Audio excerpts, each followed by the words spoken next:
This is the Autolite Sportsman Challenge from Senair International Raceway, home of the NHRA Le Grand National Molson. In addition to covering top alcohol dragster and top alcohol funny cars, we mentioned we're going to get a look at Competition Eliminator. And one of the main differences we'll see between the alcohol classes and comp will be right on the starting line.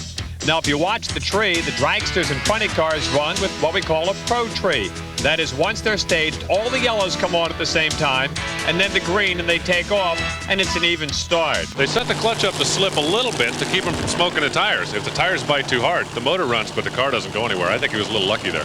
Bill Reichert out of Michigan has already won one of the Winston Drag Racing Series events out in Division 3, where they got to bundle these alcohol cars. He'll take on Bill Barney, the defending champ, 2 out of the last 3 years. This is about as tough as they get. Like Mike Koski before and Bill Barney's in a dry spell, it's been the better part of a year since he has won one of these national championship events.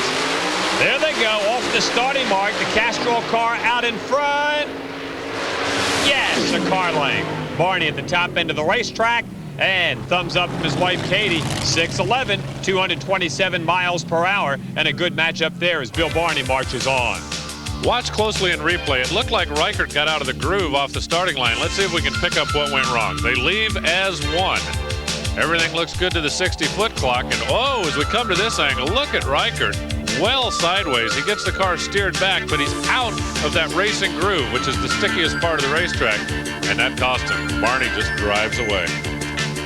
When the Division 3 top alcohol dragsters lined up for the National Dragster Alcohol Showdown at Edgewater Sports Park near Cincinnati, Ohio, they faced the unique challenge of daylight, dusk, and night racing all in one event. If the sun's in your eyes, it bothers you.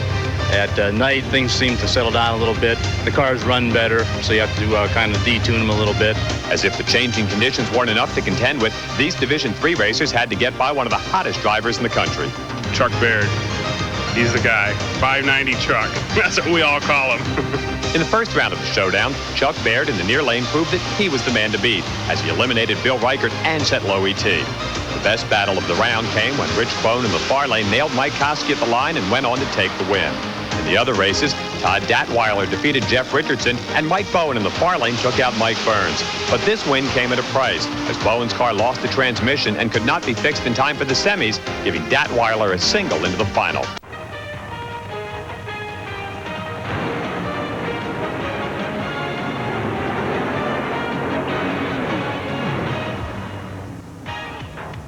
Welcome, everyone, to the Atlanta Dragway, just outside of Commerce, Georgia, and American Sports Cavalcade coverage of the Fram Sports National. Brock, you can see what tire shake physically does to a driver. Chuck Baird was a little bit rattled and confused and trying to get the filling stuck back down in his teeth. But it is really vicious stuff. All right, Bill Reichert, there's a great shot down inside the cockpit.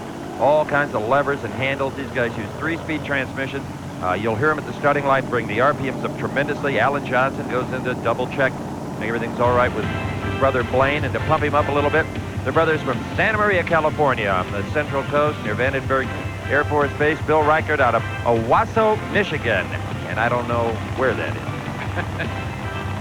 But I do know they're both on the starting line here in Atlanta, and you've always got to give a little bit of the edge to Blaine Johnson, no matter who he races, and especially as hungry as they are to get back into the thick of the points thing here. Ooh, Johnson a little late. Actually, the car spun the tires, made it look worse than it was. Richter's got a chance. No! To the relief of his father, Everett, it is Blaine Johnson to the next round at a 5.93, 231 to a game 601 at 225. Let's go down to Bob with Everett. Like a flair for the dramatic. That one wasn't easy. No, it was close. I don't know what happened. It smoked the tires pretty hard, and he'll get better at the next round. It's a nasty field of cars here, isn't it? Oh, boy, they're tough. Family that stays together wins together, and they go another round, might just win one more. Let's have another look at it. Watch Blaine Johnson in the near lane. Was it him or the car? A little of both. You saw he was a bit late. There's the tire smoke Everett was talking about. That hurt him in the elapsed time department. But Blaine Johnson, once he got it into high gear, just flat took over and marched his way past Reichert. Well, snuck his way past would be a little more accurate.